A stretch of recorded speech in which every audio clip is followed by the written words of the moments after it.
Malcolm, first of all, congratulations Thank you. on your directorial debut. Now you're coming out the other end of it. Yeah. How are you feeling?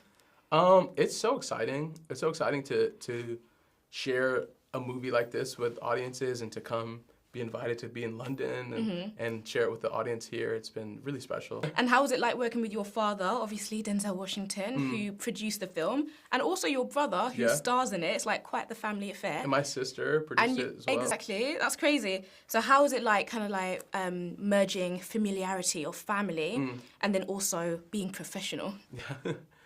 You know, it was, I think the task at hand was so great and that we were trying to uphold the legacy of August Wilson. Yes. And so we came together, my Bourne family and my Maid family, Danielle Deadweiler and Corey Hawkins and Samuel L. Jackson and Michael Potts, and we all came together to kind of work towards that mission. So the professionalism was always there because everybody respected the mission at hand. And we just wanted to put our best foot forward and make great work. So in the film, we have the siblings, Boy Willie and Berniece. They're like at loggerheads throughout a lot of the film. Did you have any creative differences when it comes to your siblings as well?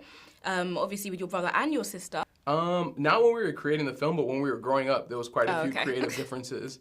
I remember there was one day I did the math when I was like, you know, I'm the youngest. So when you're the youngest, you in the middle seat. You're like, you get the, you know. They tell you what to do. They tell you what to do. Like, you get the smallest piece of chicken. There's always that. I'm not the youngest, sorry, so I don't actually relate. So you don't even know the struggle. No. But I did the math, and there was one day where I was like, wait, I'll never be older than my siblings. Never. I was like, this will never balance out. Yeah. And I just fell into doom and gloom. Oh no, I thought you were going to say you accepted it wholeheartedly. No, I was like, because the oldest always gets the best, and I'm like, wait, I'll always get the... No, not the doom and gloom. Actually, what I will say, because I have a little brother, I have little siblings as well, right? The youngest gets away with murder. My youngest brother, he can do whatever he wants. That's how my sister got away with. Yeah, he's chilling. Shout out to him. I feel like you should We be need more love for your younger brother. More love for him? Yeah, more love for him. I understand his story. Yeah, I mean, pros and cons, right? Pros and cons.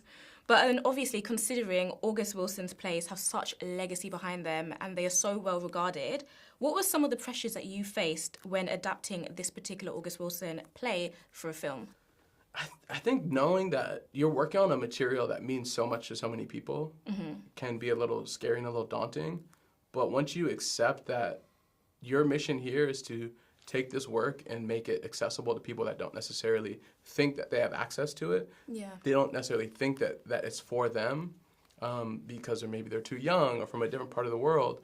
But I wanted to make a work that could speak to them and make the next generation see themselves in it and be inspired by it and feel ownership over it. So I think once we accepted that part of it, it was like, okay, there's the pressure, you don't even feel it because you're just trying to get to the day. And the film is intimate, and of course a lot of it is set within the living room and around the piano. Yes. So how did you plan the shots for a film that is set up in this way?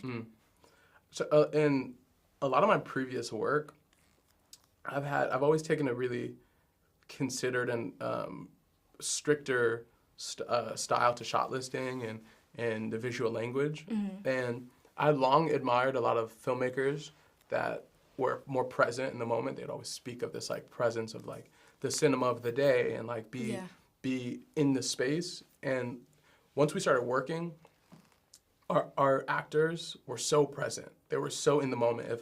If one of them got the urge to get up and go over there and open the window, they would just do it. You know, they would just move. And I wanted to make a space that invited that kind of creativity, that kind of freedom. Nice. Yeah. So I had to meet them at that level.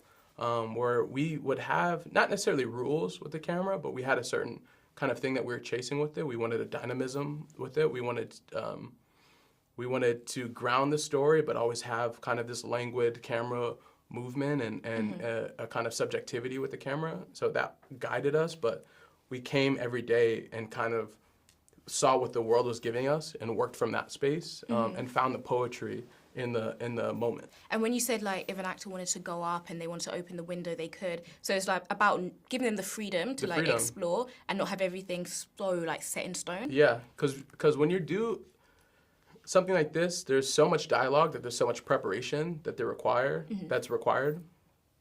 But I wanted to always push against it and make something that felt alive and real in that moment. Yeah. Where I know that there's an 8-page monologue coming. So how can we ground it? How can we make something surprising happen? How can we keep it keep everybody on their toes, and Yeah. and they're such gifted actors that they were ready for that every take was different. We changed this or moved this over there, or the thing that used to be there is gone now, so what are you going to do? Okay, You know, love so that. it was just alive. A bit of info going on as well. There was a lot of that. And whenever there's like such a rigid text, and I think that the theater kind of inspires a certain kind of rigidity, and that you're doing a similar thing every night, but trying to find new meaning in it all the time. We wanted to break those barriers in a way. So what was your favourite scene, or a scene that was like the most important for you?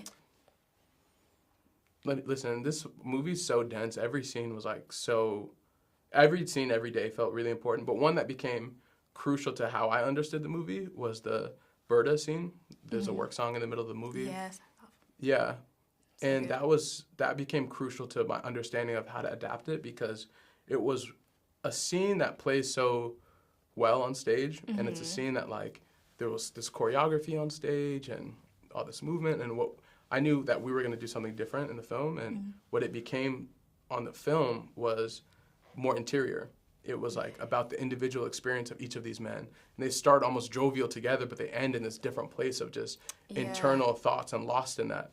And I think that there's an experience that happens that Black people definitely know about, of just breaking it into songs. Like if somebody's saying like "Weak" by SWV, everybody would start singing, and everybody knows the lyrics. Or there's a great moment, and Steve McQueen has that series Small Acts, and in the second one, Lovers Rock, there's like a scene at a party where everybody sings a song for like 10 minutes, and I always resonated with that because that's just what happens, you know, like at a wedding or something, we're all singing together. Yeah, it was vibing. Just vibing, and you connect by that, but you also fall into yourself in that process. So I wanted to show that experience, like the arc of that scene is that. Yeah. And that became crucial to how we were making the film, because it was about the internal. It was about getting into the psyche of the individual characters in any given moment. Yeah, definitely a very important scene and a very important film overall. Really, really great to watch. I really enjoyed it. So thank you so much.